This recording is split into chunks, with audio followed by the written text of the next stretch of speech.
Hey guys, it's Kuba from Poland. You probably think about what I'm doing here and you probably consider whether should you have a hair transplant or not in this clinic.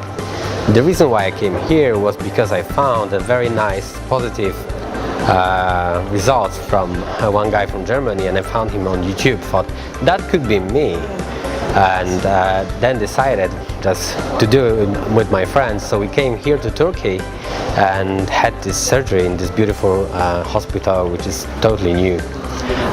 We had a very nice experience with the transplant itself, because most of the time you just sleep and it's not very painful, or the pain you have to feel is quite moderate. I hope we will see nice results very soon,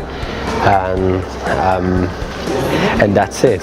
If you think about coming to this clinic, just do it.